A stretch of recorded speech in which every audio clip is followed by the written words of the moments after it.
Okay, very nice to have the opportunity to start. Richard comes after me, and well, I think we have each time a little point to make, and then you have the possibility to react and question, because you are also reading the papers and following the present scientific developments. So I think there may be a good interchange by this way. And well, man in evolution, and perhaps the next slide, a little general introduction. And it is, the origin was some lectures of Gottfried de Purucker, which he held already in 1927. And I think so, it was broadcast by radio. And it was so, it was not an audience. He was there standing somewhere in San Diego, and it was broadcasted to many people. So it was a kind of modern way of spreading theosophy. Nowadays we have not so much such possibilities, and I think Captain Tingley has made that possible by the trust there was. And well, he in 1927 he told a lot about modern science and theosophy. In fact, a little bit broader than the book Man in Evolution, because also dealing about psychology and hypnosis, especially because that was an item where many people interested in, and he would, with theosophy, try to warn them when you don't know what you're doing by hypnosis. And well, many years after that, there was a need to make a book of that. And well, they asked GDP, well, can you try to make a book? Well, I have not so much time.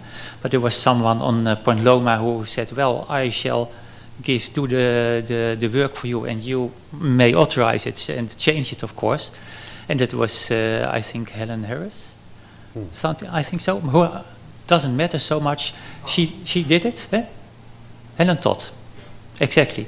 And she did that tedious work, and she tried to get all the information about man in evolution from those lectures and put it in a logical way. And indeed, GDP had thoroughly read it and accorded it, so it was thoroughly authorized. And it was in 1941 that it first appeared. And it is, I think, still a book which is very needful in this world, because it gives a really spiritual view on man as an divine, spiritual, evolving human being, while in the same time the book gives, you can say, the arguments why science gives, in a certain way, supports the thoughts of theosophy and is not contradicting it to it. So that makes it very forceful. And perhaps now for a small people, but I think that will broaden in the future. People who will see the enormous value of the book.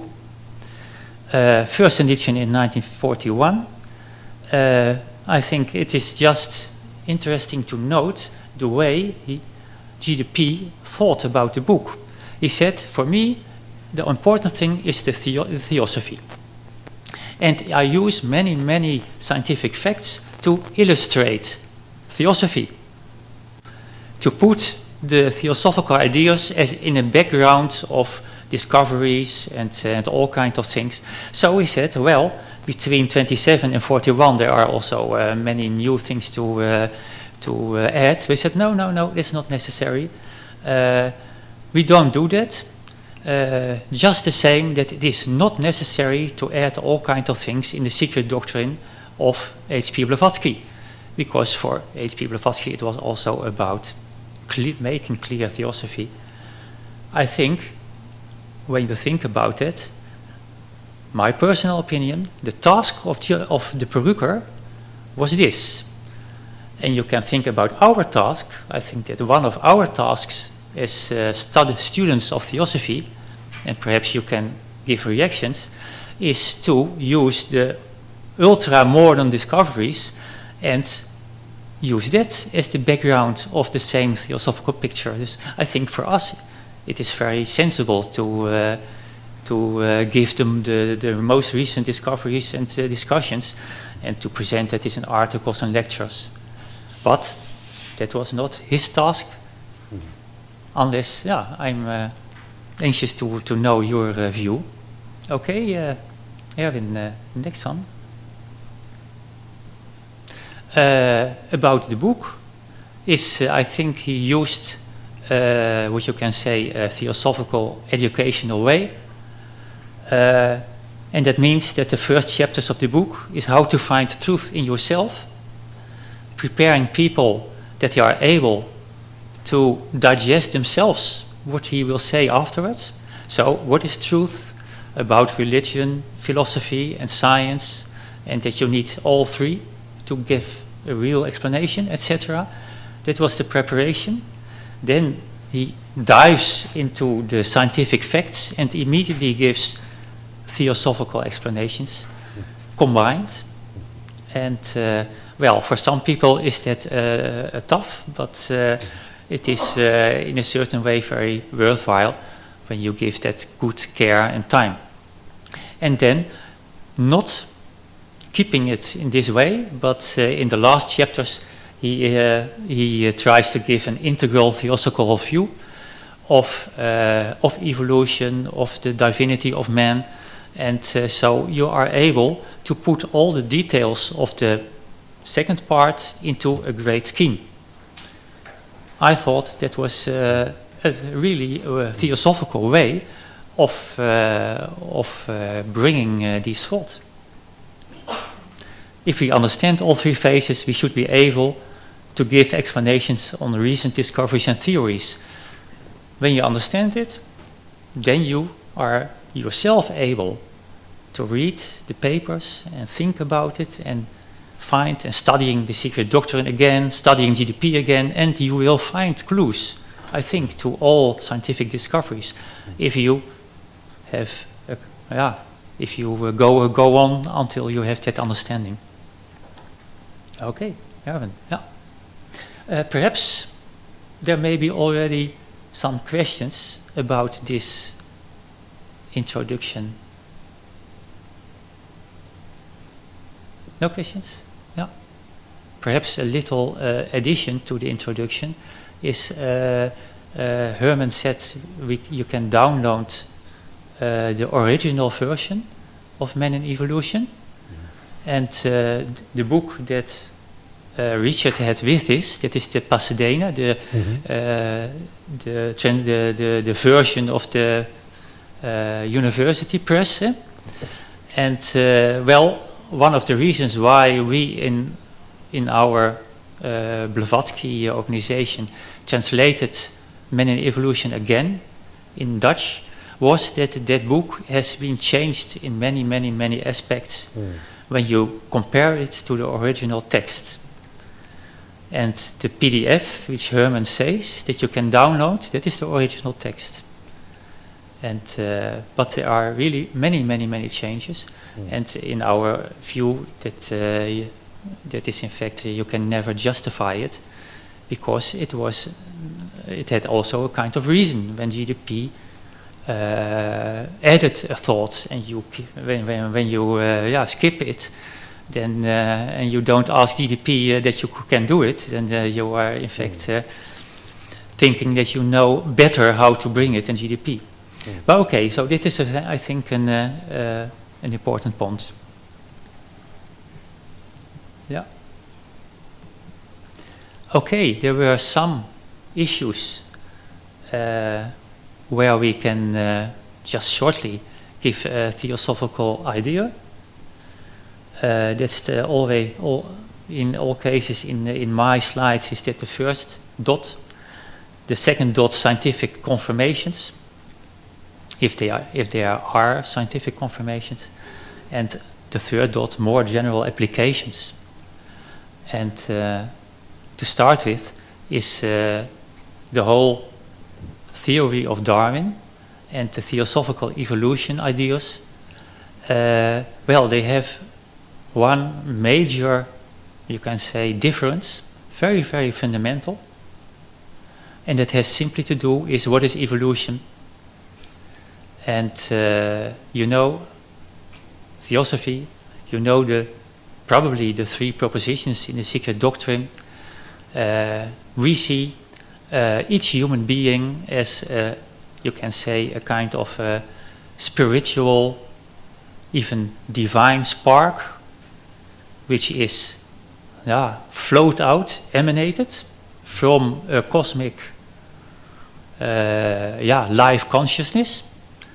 And well, that simple but very inspiring thought means that all human beings have no start, are not created, they have no end, but in fact there is a continuous drive from yourself to bring more of that cosmic possibilities active in your life, expressing more and more. Well, that central point in Theosophy you cannot find in Darwinism in all its varieties, and I think that you can only understand the book when you keep that in mind, that is the main point. And transformism, which is really a better word than Darwinian evolutionism, because the word evolution should be a theosophical word to unpack.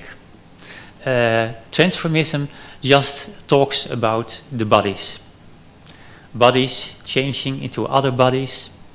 That's the theory. And well, when you look again from Theosophy to what science knows, then you see in fact that of course each human being expressing itself needs a body, but what is in fact the real source of the qualities, characteristics of each body, for instance our own? And then says Theosophy, the real source of it is that we, as you can say centers of consciousness, we have a certain character which we have built up in former lives. We have certain faculties in that character, and each time when we are born again, we, you can say, we gather together, emanation process, gather again the cell entities and all the other smaller entities which form our living body, and we impress our character on those small entities. So all our body features are derived from our, you can say, our own inner self, which is evolving. And because we evolve our inner selves, the bodies will change. In fact, they change each day. Science knows that I think there are, by a continuous exchange of our bodies, they are not 1 second the same. And what is the same is what Ken showed, is the immortal part, the spiritual part of man. The learning part is in fact our thinking, trying to grow as thinking human beings, and then the body is the result. Well, what is then the theosophical tree of life? If you think a tree of life as a ladder of life, then you can see, okay, there is continuous, without interruption, a continuous evolution without skipping some phase.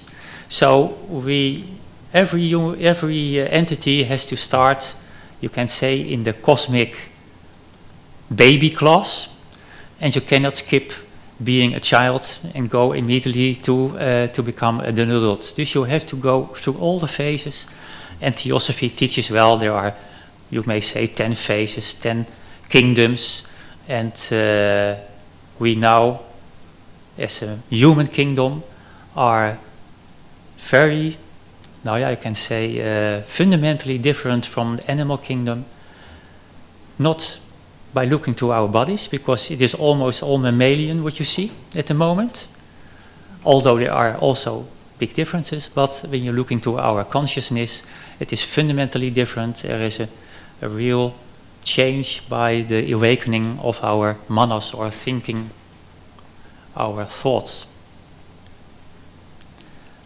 So the Theosophical tree of life is in a certain way, just like Darwin said, continuous, but it is a continuous evolving of consciousness. And each time, and that may be a sudden change of body when you have, through experience, through evolving, when you have prepared an inner step, then at that moment, when everything is ready, it may be possible that you are born as a human being in a rather different body which belongs to you at that moment. But it is not so that your former body is changing into that new body. I don't know whether I am clear. Yeah, I try to give the main things. Scientific confirmations. Okay. Mankind, that is the second point. Mankind is in Theosophy the moment that you can say we have all elements of the cosmos in our constitution, and we have also even the possibility to make them active at this moment. The divine aspects, the spiritual aspects, mental aspects, the lower aspects, everything we may use now, because we are that microcosmos in this phase of evolution. And that means also that we are the storehouse and origin of all the lower types. And I think that I can also here give the main thought. The entities which belong to a higher kingdom are always the entities, which create the possibilities for the lower entities to manifest, to start, to evolve, etc., etc. They have always a responsibility, you can say, to give the field of evolution where the other entities find the opportunities to evolve themselves to the same point where you are.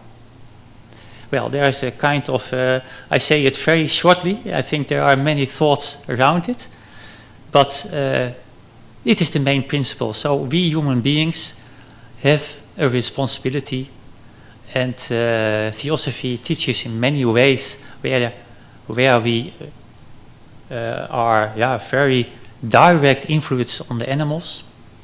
And one of those very direct influences is that in former times, when when we had not in this phase, but when we had the phase when we did not think already, that was not yet awakened, we were in fact the source of all the lower types of animals and even of plants and minerals. Very strange idea when you don't know it, but it has to do with a general thought. The higher, you say, kingdom emanates or is the source of a kingdom lower, gives the opportunities, and when that is done, then all the entities of the lower kingdom will from own drive evolve and try to reach the same stage as the higher kingdom has. Now, the thought that we are, as humanity, are the source of all stocks does mean that you can say, well, humanity is a kind of, you can say the main stem of a tree, and all the little twigs are the different animal groups, and in very former times also plant groups, which originated in us, made an own start, and that gives a kind of tree.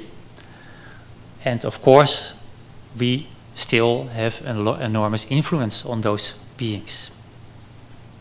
That means one of the things each great animal group, for instance the mammals or the fishes or the reptiles, has its source in human being, but it means also that there is not, what the Darwinists say, you can say a link between those groups. Somehow they say the reptiles would give, by mutations, a change of bodies into mammals. Well, those links have not been found. And they are still searching for it. And you can say, well, what is the most recent aspect of it? Well, what you usually see is that they put in the paper that they found a kind of missing link. And then when you just wait for a few years, then they will find more fossils. And then they will say, oh no, I don't think that was the real missing link. I think we have to investigate further. So, and that's the way it repeats at the moment. What, in my view, does signify is that they just doesn't find. More general applications. All kingdoms are needed. They are inherent parts of Earth. And we have a responsibility as thinking men with, which are in a certain way, what you may call, we have the duty to give the wisdom, which in fact is the source of that wisdom is the higher kingdoms above humanity, to get the wisdom in our lives and so influence the animals, which will lead to, you can say, a future animal kingdom which will be much more cooperative and much less competitive than you see now. I think that's also the main thought of Theosophy. Perhaps, again, questions? May I ask a question, Henk? And correct me when I'm wrong. If I understand you well, you say that all the lower types of beings, lower than human being, coming from the human being. Yeah. If I go from the first fundamental of the secret doctrine, yeah. Yes, the all and so on, for me it teaches that everything is there, so nothing is created. Okay. So, and if you say we're coming from the human being, then I have a little bit of feeling, are we created by that particular human being? Or is there some other process going on? Yes, true. That's simply an important thought, which is, it should be added, is, we are talking, no entity can be created, has its own history, its own evolving history. And what you see, the function of humanity, is that a group of entities, which is, you may say, in a state of latency or sleep, then there comes a cycle, a new evolving cycle here on Earth, and at that moment, all beings, in a very structural, ordered way, come in like a live wave and start the evolution. So we don't speak about creation, but about a new start of, you can say, manifestation. And and there you have the need of the higher beings, which give the possibilities of manifestation for sleeping lower beings, which are already there. And it is just perhaps, it is perhaps too simple, but like two parents give the opportunities for a child to manifest. Maybe if I understand you right, and I say the following: if I start my reincarnation process, can I say then that by going down to the earth, my spiritual forces awake a number of lower beings where I start cooperation with cells, organs, blah blah, and so on?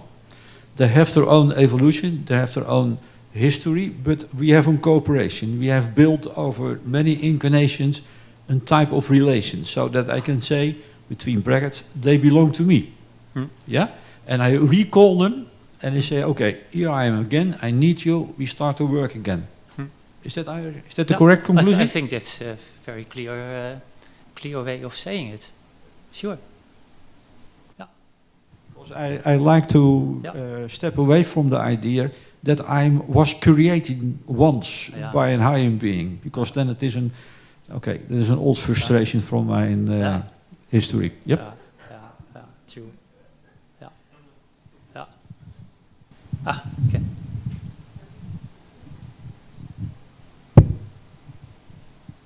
I'm not quite sure how to say this. Again, back to the word archetypal. May not be clear yet, the word archetypal, but it's in Blavatsky, and I'm speaking from the use of the word there, I think. So the idea that there is the archetypal man, not the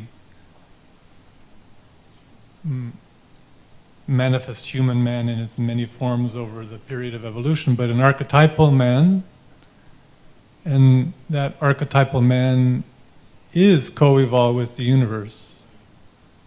And within the archetypal man are all the realms, divine, as we see, corresponding from all the kingdoms, elemental through divine, is the archetypal man.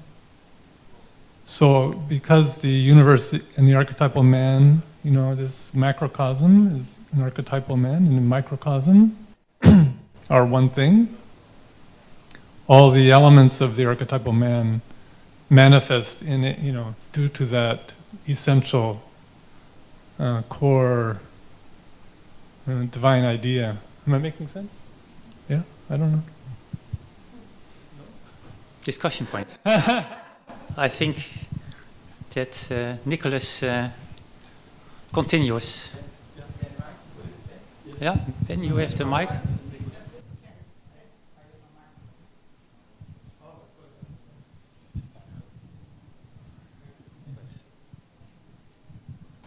Well, this is difficult. So, from what Kenny said, are we saying that when we talk about Brahma or Prajapatis or Zeus, the demiurgos, as creator beings, we're actually talking about an archetypal, it could be actually a collective of high entities from the previous Mantantra that somehow instigate or start or be the unfoldment. They don't create, but they call forth. So on a higher scale, even than man in our lower lives, but above us, something similar is, so the big Kenny, the archetypal man in Brahma, same thing? Can I say no? Of course. What I understood from that is, if we go from there, I think there is another idea, what is called the blueprint. So our body is a blueprint of the moon phase Manvantara. That is what I have understood. So we make use of that. It is not the same. We modified it during evolution, but we start from something. But what we speak about archetypes, and Ken will correct me, from a certain point of view, I can call my higher consciousness as an archetype for my lower constitution. So for all the cells I attract, I have a type of pattern, an archetype, and let's say a structure what is imposed of them. Yeah? And because they are willing to cooperate with me and they feel at home, they are willing to take a place in that imposed construction. So another way of looking perhaps is, so we look over time, we look at the cycle of the cosmic level or on a human level of different levels of humanities. We look at more, Purucker talking about more esoteric aspects like the 49 fires of looking at the development of the different principles coming to consciousness in man through prana, kama, manas, buddhi, like that. So we have all this big thing. But the whole pattern, the whole thing, and what is that? So we take it out of time. No more past, present, future. We get caught up a lot. Just out of time, that whole pattern then is what I would attempt to call the anthropos, the human. That's the human being. The whole thing. It sounds to me a little bit like what they say, Katman, is it Adam Katman or that kind of? Yeah, right. Yeah. And well, I think it has a little bit to do like a kind of suggestion to people that we are a little cosmos. Somehow a very strong suggestion, and well, of course there are cosmical entities which are much more evolved than we, and so in a certain way there are also, what Herman said, entities which are for us eternal laws. It's the only thing which we can experience of these, an eternal law. And yeah, that may be a kind of archetype. Yeah. I might push the idea of archetype a little bit further back and say that the ideal nature of what humanity would be at a particular point in time would be like a direct perception of the reality of the human nature, and that would be an archetype. But that certain high beings contemplating that could, by their contemplation, form a pattern after which our human natures are typically born. So the archetype is the direct perception of the nature of what it means to be humanity. But that changes from moment to moment. But the dhyanis are certain high beings, and contemplating what human nature is and having a clear conception of the ideal man will be creating the pattern which we're patterned after. So it's like what one person might be calling the archetype that humanity is formed after, I would call it a prototype that is built in the mind of dhyanis based on an archetype which is a direct perception of what humanity is right now. For me, the practical conclusion of that is try to imagine a human being where all the 7 principles are active. Try to imagine what such a man or woman, or I don't know whether there is a man and woman yet at that moment, but I mean that gives a kind of you call fundamental, complete human being. Yeah, Johanna. Henk, can I support you a little bit? Your first sentence was that the lower kingdoms come from man. And if you divide that in two, we cannot create consciousness. And the centers of consciousness, the monads living in the lower kingdoms, you don't create, you don't do anything with them. Yeah. The only thing we can create or do with our thinking mind is to build the patterns upon which they can build their instruments, their forms, their vehicles, and perhaps some of their ways of expression. Yeah. But you cannot create consciousness. Yeah. And even the whole mankind isn't the creator of the lower kingdoms.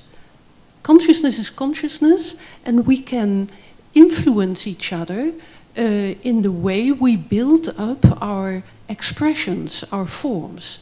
And I hope to hear Erwin's lecture in Chicago, where he lectures on the fact that the Buddha and his compassion is the pattern upon which we can develop our own compassion. We can learn from that. We can take that as an example and as our pattern. So that division is perhaps something easier for you. Yeah, I think it's very good. Sure. Yeah. Yeah, the whole idea of creation was not meant by me, but it was somehow slipping in, perhaps. Yeah. Okay. Yes. One question.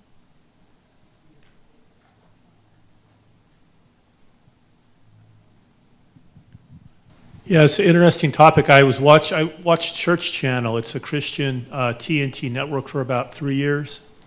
And their big one line now is, God knew your name before you came. And I thought it was very special to share that because it's kind of healing. We see the things of the world so much, or our flesh, or whatever we get attached to.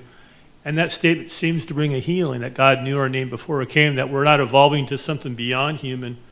We're evolving to be more human in who we are through the stuff of elementals or all these galactic beings that superimpose their bodies for us to live through, that we came just to simply do that, and somehow through appreciating that we seem to evolve and grow. And that's been a primary message of theirs this last year. I thought that was an interesting way to discuss evolution.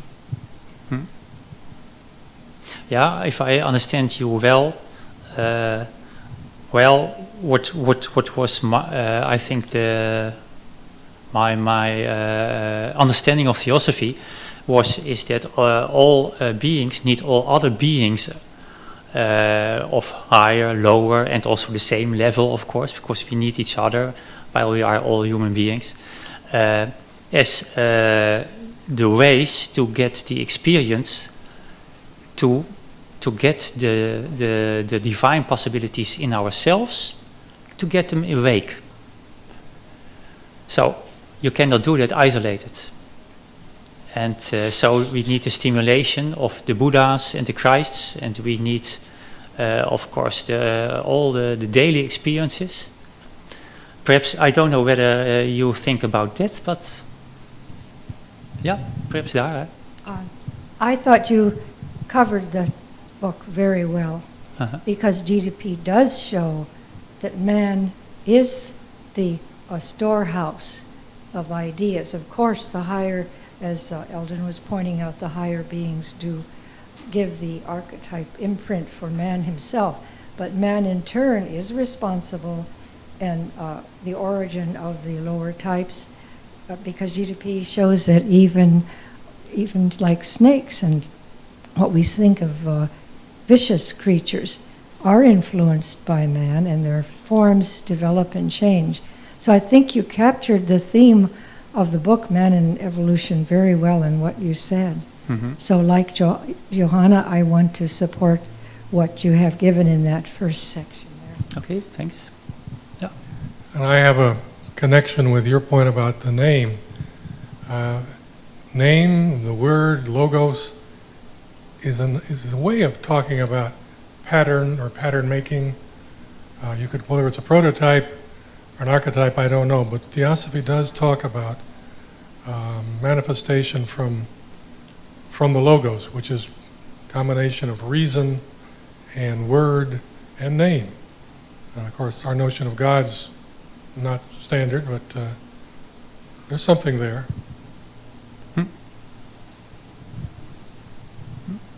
You like to react, Henk, or? No, not at the moment. Yeah. And one of the, I've been reading the Bible quite a bit lately and not understanding it deep enough, but recognize that the Jewish Bible and the Christian Bible and Buddhist teachings and the Gita are all talking basically about the same thing, as why I'm interested in Theosophy. And then as we somehow appreciate life as it is, as we open up our faculty and the lights turn on, so to speak, it seems like the same vocabulary we use today takes on a deeper contextual meaning from our heart, which then brings an experience of this knowledge where we start to grow and realize it. So the very same words somehow that the masters are giving through these teachings penetrate our psyche, and we keep growing, feeding off of them, and we just keep building. evolving our brains. I think I read at the beginning, this century, our bodies are almost fully evolved, but our brains are evolving now. So the subject of psychology and the 7 rays and the science of the 7 rays becomes a big topic. Do you have any? And the tree of life is Christ's body, is the link up to the Father, Sanut Kanara. And so by using his words that are charged with the waters of life, bring light to us to link us up with the Father as the one we live and move and have our being, to grow. So the teachings given by the masters are sacred for that reason as we make progress with them. Kind of idea. Mm-hmm. You have any thoughts about that? Yeah. Well, I think the point that you make is that there is a we call it a universal wisdom, and you can find it in the Holy Scriptures if you are able to usually to solve the symbology of it. I think that's an important point. So I think you know much about the Bible, and for us it is possible to find theosophy in the Bible, and I think there is also theosophical books about that. And if you are interested from how to understand the symbology of the Bible, and the difficulty is yet that many people are not used to think consequently from the idea of consciousness, because our whole school system, education, is based on the fact that solutions come from outside, all things come from outside, and the whole you can say the core thought of theosophy. It usually takes some time for people to think from what does that mean, how can I prove it, and what does it mean for my life? So I think it takes time and much time in this world to get those thoughts of reincarnation and karma clear, and that it really becomes, you can say, a reforming force in society. I think every one here tries to do his best,